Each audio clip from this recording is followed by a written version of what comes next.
শুক্রবার শিলচর লোকসভা সমষ্টির বিজেপি সাংসদ প্রার্থী তথা আসাম সরকারের মন্ত্রী পরিমল শুক্লবৈদ্যের উপস্থিতিতে কাটিগড়া বিধানসভা সমষ্টির কাটিগড়া মণ্ডল এবং সোনাই সমষ্টির রামনগর মণ্ডলে বিশেষ সাংগঠনিক সভার আয়োজন করা হয়।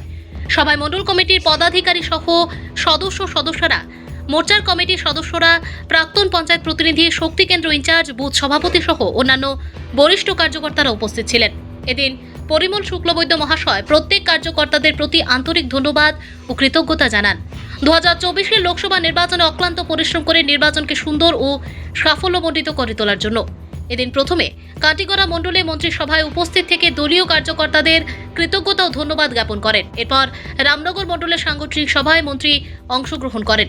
উল্লেখ্য, মাননীয় মন্ত্রী তথা শিলচর লোকসভা সমষ্টির বিজেপি সাংসদ প্রার্থী শিলচর লোকসভা সমষ্টির 23টি মণ্ডলে বিশেষ সাংগঠনিক সভা করবেন। এখনো পর্যন্ত মন্ত্রী 13টি মণ্ডলে বিশেষ সাংগঠনিক সভা করেছেন। এদিনের সভায় পৃথকভাবে উপস্থিত ছিলেন কাছাড় জেলা বিজেপির সভাপতি বিমলেন্দু রায়, কাটিগড়া বিধানসভা সমষ্টির প্রাক্তন বিধায়ক অমর চাঁদ জৈন, কাটিগড়া মণ্ডল বিজেপির সভাপতি বিশালাক্ষ দেব, কাটিগড়া বিধানসভা সমষ্টির ইনচার্জ সুখেন্দু কর, রামনগর মণ্ডলের সভাপতি লাইয়া সিং সহ মণ্ডল কমিটির সদস্যা, মোর্চা সভাপতি, শক্তি কেন্দ্র ইনচার্জ, বুথ সভাপতি সহ অন্যান্য বরিষ্ঠ কার্যকর্তারা উপস্থিত ছিলেন। বা মণ্ডলের পক্ষ থেকে, জেলার পক্ষ থেকে অনেকেই নির্বাচনের দিনে এই অঞ্চলে বিভিন্নভাবে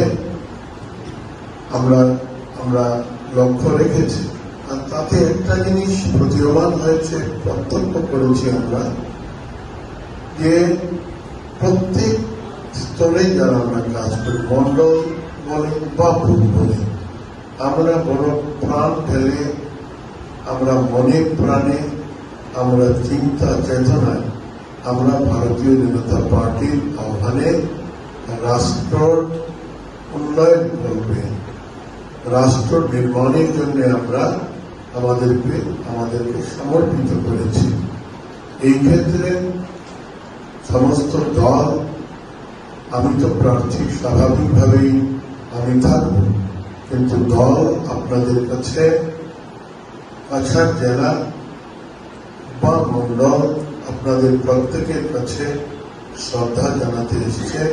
আমাদের প্রত্যেকের হয়ে আমি প্রার্থী হিসেবে আপনাদের প্রত্যেককে আমাদের শ্রদ্ধা